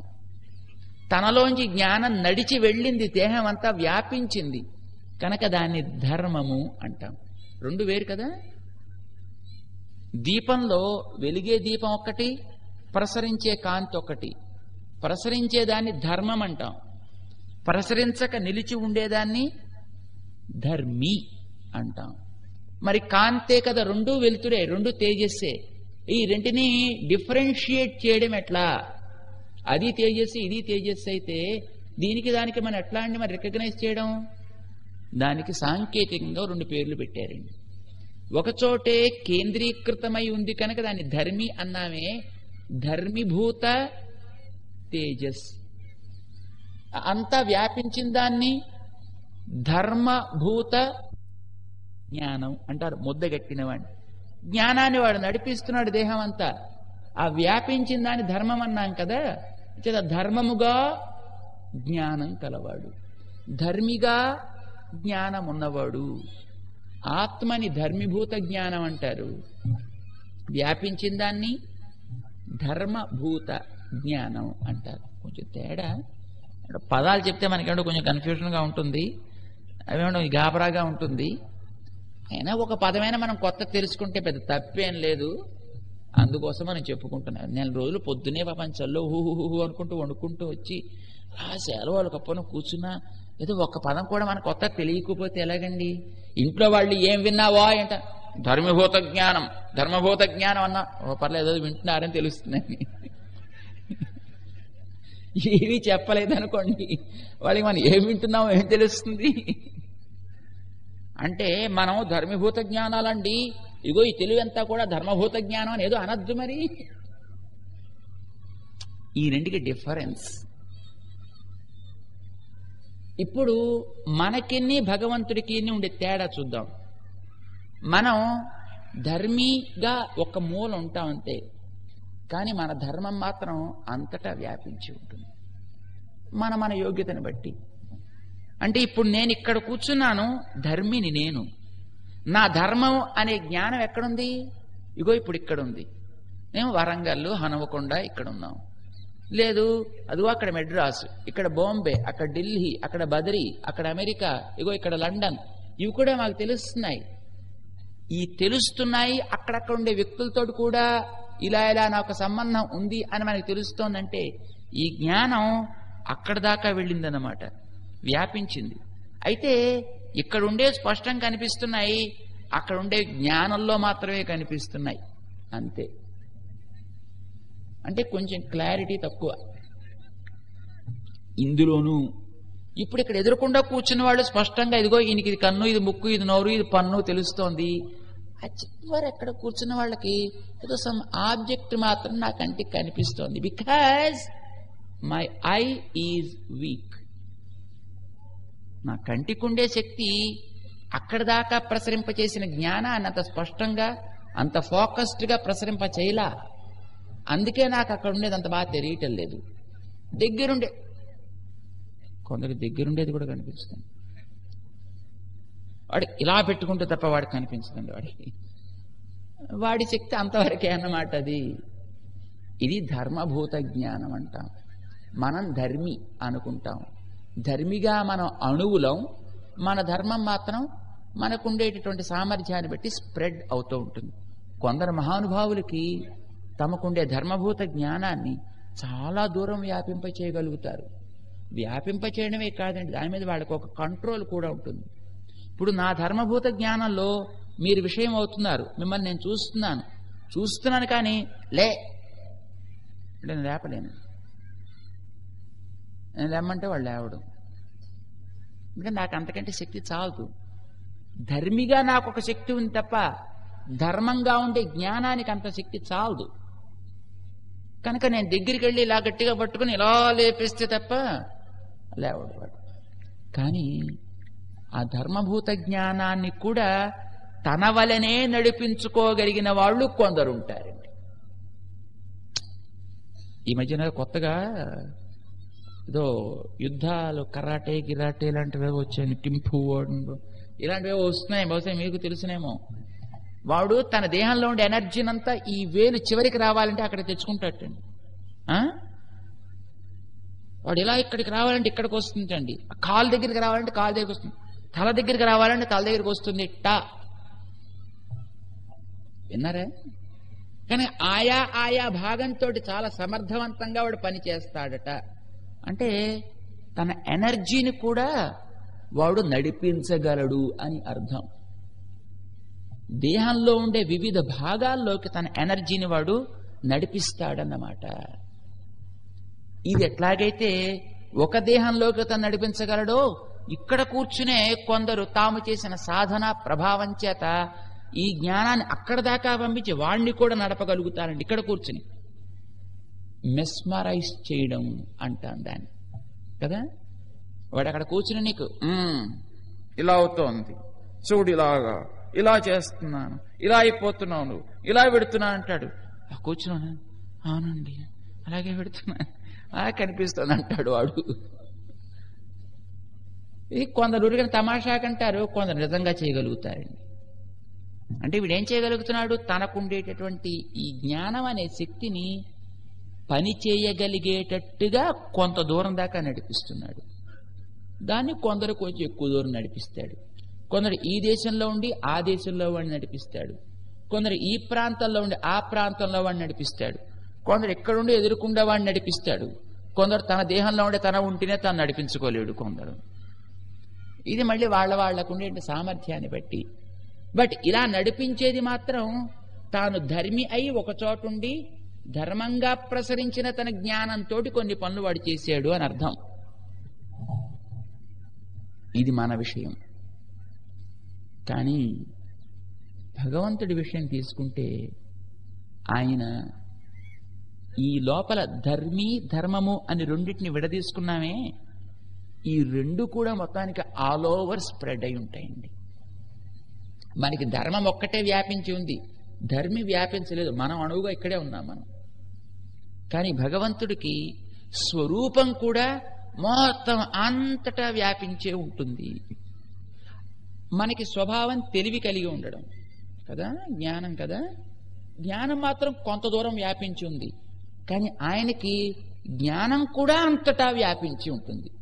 స్వరూపము అంతటా వ్యాపించి, జ్ఞానము అంతటా వ్యాపించి ఆయన ఉంటాడు. కనుక ఆయన పేరేంటి? విశ్వం అని పేరండి. ఈ విశ్వం అనే పదానికి ఎంత అర్థం ఉందండి. అంతేకాదు, మన ఏదైనా ఒక దయో వాత్సల్యమో కృపో ఇలాంటివి చూపించాలంటే ఇక్కడుండే మనం చూపించగలం తప్ప మన జ్ఞానం అమెరికాలో ఇప్పుడు అక్కడుండే వాటిని వింటోంది కనుక అంటే అక్కడ మనం ఏం చూపించలేము. కానీ పరమాత్మ తనలో ఉండేటువంటి అన్ని గుణాలని కూడా లోకంలో అంతటా తానెప్పుడు స్వరూపతః వ్యాపించే ఉంటాడు. కనుక ఆయన అంతటా ఆ గుణాలతోటే వ్యాపించి ఉంటాడు. గుణములు లేకుండా ఎక్కడా తాను ఉండనే ఉండడు. మనం ఇక్కడ ఉంటే మనకేదో గుణం ఉంటుందని తెలివి, ఏదో మన కోపం, లేదా కోరిక, లేదా దయ, ఏదో వాత్సల్యం, ఏవో ఇలాంటివి ఉంటాయి కదా మనకు కొన్ని క్వాలిటీస్. మనం ఉన్నప్పుడు ఎప్పుడూ ఉంటాయి, ఆయనకి ఎప్పుడూ ఉంటాయి అని అంతటా వ్యాపించి ఉంటాడు కనుక ఆకాశం, గాలి ఇవి అంతటా వ్యాపించి ఉంటున్నాయి కదా. కానీ మనకు వద్దనుకుంటే గాలిని మనం కొంత నుంచి సంకోచం చేసేస్తాం, వ్యాక్యూమ్ క్రియేట్ చేస్తాం. అఫ్కోర్స్ చేసినా కొంత దాంట్లో ఇంకా అంశ ఉండొచ్చు అనుకోండి. అలాగా భగవంతుడిని అక్కడి నుంచి ఇక్కడికి తీసుకొచ్చేయడం, ఇక్కడి నుంచి అక్కడికి తీసుకెళ్ళడం లాంటివి చేయడానికి there is no chance at all, because అంతటా నిండిపోయి ఉన్నవాడు. ఒక సీసాలో బాగా పైనుండేటటువంటి చిట్ట చివరి అంచుదాకా కూడా నీటిని మనం నింపి పెట్టినప్పుడు నువ్వు ఇటు తిప్పినా నీరంతే, అటు తిప్పినా నీరంతే. సగం దాకా నీళ్లు పోసావనుకో, ఇటు తిప్పితే నీళ్లు పైకి, ఖాళీ కిందకి, లేదా ఖాళీ కిందకి నీళ్లు పైకి, లేదా నీళ్లు కిందకో ఖాళీ పైకో, మొత్తానికి ఏదో ఇలా మార్పు చెందుతూ ఉండడానికి అవకాశం ఉంది. కానీ ఇంక ఒక డ్రాప్ కూడా దాంట్లో పట్టదు అనుకునేటంత నీటిని నింపి సీల్ చేసి పెట్టిన తర్వాత నువ్వు ఇటు తిప్పినా అవే నీళ్లు, అటు తిప్పినా అవే నీళ్లు ఉంటాయి. అయితే అలాంటి నీళ్లలో ఏమైనా ఘన పదార్థం వేస్తే అది కిందకి మీదకి తిరుగుతూ ఉంటుందండి. టమాటా చూసారా, నీళ్లు కదలకుండా ఉన్నా ఆ నీటిలో ఉండేటటువంటి కొంచెం ఘన ద్రవ్యాలు లాంటివి ఏమైనా ఉంటే మాత్రం వాటికి మొబిలిటీ ఉంటుంది, కిందకి పైకి రావడం అనేటటువంటిది. కానీ భగవంతుల్లో అలాగా ఒకటి ఘనము, ఒకటి అల్పం, ఒకటి తేలిక, ఒకటి బరువు ఇలాంటివి ఉండవు. ఆయనలో ఉండే గుణాలు ఎప్పుడూ అన్ని అంతటా అన్ని రకాలుగా నిండే ఉంటాయి. కనుక ఆయన పేరేంటి? విశ్వం. అంటే ఇప్పుడు ఇక్కడ కూడా అలాగే ఉన్నాడు ఆయన, అంతటా ఉంటాడు ఆయన. ఎందుకండి ఇంతసేపు ఇలా మందిని తెలుసుకోవడం? ఏమిటి తెలుసుకుని మనం ఉద్ధరించేది ఉన్నాడు. ఓకే, మనకేమిటి ఊడిపడింది అని ఉంటే, మనం మనుషులం కదండి, ఏమో కొంత ప్రయోజనం ఉండాలి. మళ్ళీ ప్రయోజనం లేకుండా మళ్ళీ మనకి తెలివి పనిచేయడం అంటే మనకి భలే బోర్. మరి మనకెందుకు ఇంతకీ ఇది? మానవుడా, అంతటా ఇలా నిండి ఉండడాన్ని పూర్ణత అంటాం మనం. ఏమంటాం దాన్ని? పూర్ణత్వం అంటాం మనం. భగవంతుడు స్వరూపంతో పూర్ణుడు, స్వభావములతో పూర్ణుడు, శక్తితో పూర్ణుడు, మంచి గుణములతో పూర్ణుడు, ఎప్పుడు అంతటా అన్ని రకాలుగా పూర్ణమే. నీకు కొంత కావాలనుంది, అది నువ్వు కూడా ఏ కొంతైనా ఎందులోనైనా పూర్ణత్వాన్ని సాధించాలనుకుంటున్నావా? కరెంట్ ప్రవహించే లైన్ తోటి నువ్వు లింక్ పెడితే ఒక కాపర్ వైర్ని, అందులోకి కొంత కరెంట్ వస్తుంది. అఫ్ కోర్స్ నువ్వు కనెక్ట్ చేసే కాపర్ వైర్ సామర్థ్యాన్ని బట్టి అందులోంచి కొంత కరెంటున తీసుకుంటుంది కదా. మ్యాగ్నెటిక్ పవర్ కలిగినటువంటి ఒక వస్తువుతోటి ఒక ఇనప ఊసని కనుక తాకిస్తే అక్కర్లేదు, పోనీ ఒక కాగితాన్ని కాసేపు దానికి ఇట్లా, మన దేహానికి కాసేపు ఇట్లా రాసి దానికి ఒక మ్యాగ్నెటిక్ ఎబిలిటీ వస్తుందండి. బహుశా మీకు తెలుసునో తెలీదో. పరిపూర్ణమైనటువంటి తత్వాన్ని ఒక్కసారి నీ మనస్సులో నింపితే, నీ జ్ఞానంలో ఒకసారి దాన్ని నడిపిస్తే, నీ జ్ఞానానికి కూడా కొంత పూర్ణత్వం వస్తుంది. మ్యాగ్నెటిక్ శక్తి కలిగినటువంటి ఈ దేహానికి ఒక మనకి మ్యాగ్నెటిక్ శక్తి ఉన్నట్టే మనకి తెలియదండి. తెలుసునా ఏంటి? ఎవరైనా మీరు ముట్టుకుంటే టక్ మళ్ళీ అతుక్కుంటుందా మీకు? లేదు కదండి. కానీ ఇదే ఒక కాగితాన్ని కాసేపు ఇట్లా అని ఒక బట్టను ఇలా కిందకి విడదీసి నేల పెట్టి చూడు, తక్కువ మనకి కింద నుండి చిన్న ఎగిరి కాగితం ముక్క లాంటి తేలిక వాటిని అది తన వైపు లాక్కోగలుగుతుంది. మరి నీకు కనిపించని దీంట్లోంచే దానికి తాకించిన ఒక అచేతన ద్రవ్యానికి ఈ శక్తిని అది అందిస్తోందే.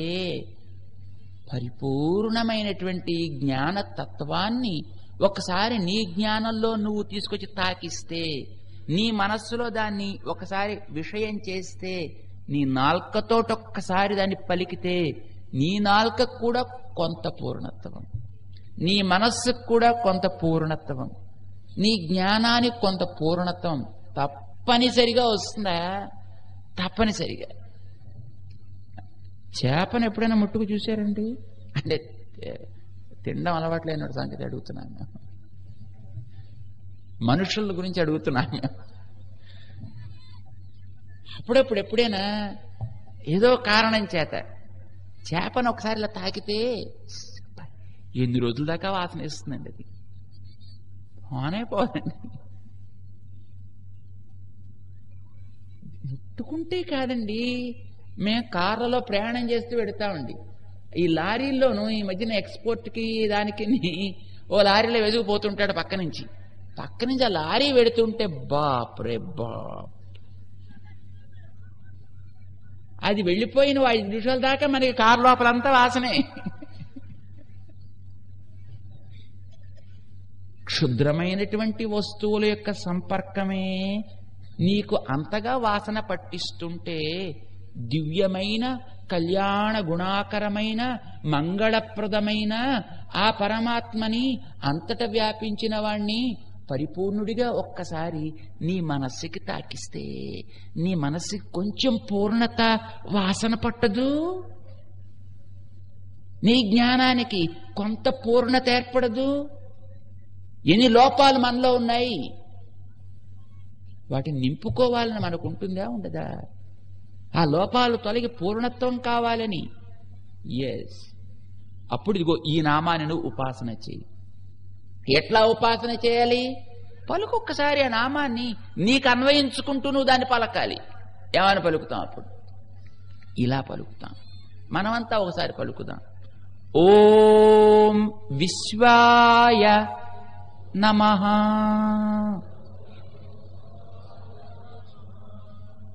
ఇలా పలుకుతామన్నమాట. ఇలా ఓ మహానుభావుడు ఉపాసన చేశాడు, దాన్ని వ్యాసుడు గ్రహించాడు, దాన్ని భీష్ముడికిచ్చాడు, దాన్ని మనకు అందించాడు. అన్ని రకాలుగా పూర్ణుడైనటువంటి ఒక తత్వమా నన్ను అనుగ్రహించు అని అర్థం. మనం ఓం అంటే నన్ను, నమః నీకు అర్పిస్తున్నా. ఎందుకు? ఊరికి నేను అనుకుంటున్నావేమిటి? నీ దగ్గరుండేదో కొంచెం పుచ్చుకోవడానికి. అందులో మళ్ళీ మనకేమది, బిజినెస్ డీల్ ఈజ్ పెర్ఫెక్ట్ అండి. ఆత్మార్పణ చేయడం అన్నా మళ్ళీ అంత ఏదో కొంత ఉండాలి మనకి. కొంత అయితే అలాగా చాలా ఉండాలి.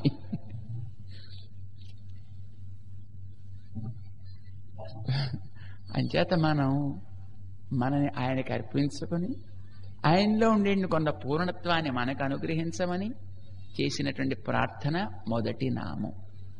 ఇందులో సర్వవిధ పూర్ణత్వం మనకి గోచరిస్తుంది. ఈ సర్వవిధ పూర్ణత్వం అంటే ఏమిటో మనకి తెలియదు కనుక ఒక్కొక్క ఆస్పెక్ట్ తీసుకుని అది ఎట్లా పూర్ణముగా ఉన్నదో ఇక మిగతా ఉండేటువంటి నామాలన్నీ మనకి వివరిస్తాయి. అవి తర్వాత వచ్చేటువంటి నామాలు. వాటిని గురించి మనం క్రమంగా తెలుసుకుందాం. అన్నిటినీ మనం ఎట్లా తెలుసుకోగలుగుతాం ఏమిటి, కానీ కొన్నిటి గురించి తెలుసుకునేటువంటి ప్రయత్నం మనం చేద్దాం. ఏది మనకు అవసరమో అట్లాంటివైతే మాత్రం మనం తప్పకుండా మనం తెలుసుకోవాలి. కామన్గా తెలుసుకోవాల్సిన కొన్ని ఆస్పెక్ట్స్ ఉంటాయి, వాటిని మనం కొంచెం టచ్ చేసుకోవాలి. అవేమిటో కొంచెం తెలుసుకునేటువంటి ప్రయత్నం మనం చేద్దాం.